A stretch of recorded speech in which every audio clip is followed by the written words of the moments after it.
Ka nisur programi kombëtar i zhvillimit profesional të mësuesve, që zhvillohet nga Ministria e Arsimit në bashkëpunim me institucionet e arsimit të lartë. Në këtë fazë ky program do të vijojë nga viti 2026 deri në vitin 2028. Në Universitetin Fanoli të Korçës janë duke u zhvilluar trajnime me të gjitha profilet e mësuesve, duke u fokusuar në dy aspekte. Aktualisht janë duke u zhvilluar trajnime me të gjitha profilet e mësuesve, duke u fokusuar në dy aspekte kryesore. Aspekti i parë ka të bëjë me kurrikulën e re të përditësuar, e cila do të fillojë në shtator të këtij viti.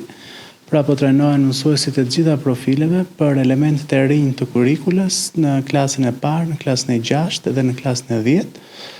Dhe aspekti i dytë është përdorimi i teknologjisë dhe veçanërisht i inteligjencës artificiale në procesin e mësimdhënies, të nxënit dhe vlerësimit. Pranë Universitetit Fanoli të Korçës do të trajnohen mësuesit e qarkut të Korçës dhe ata të zyrës arsimore të Prenjasit. Kjo fazë do të vijojë deri në muajin qershor, ndërsa në fazën e dytë do të vijojnë trajnimet e mësuesve deri në nëntor të këtij viti. Në këto trajnime janë të përfshirë të gjithë profilet e mësuesve, si ata të arsimit parashkollor, por edhe sportet, si dhe mësuesit e tjerë që janë trajnuar edhe gjatë viteve të kaluara.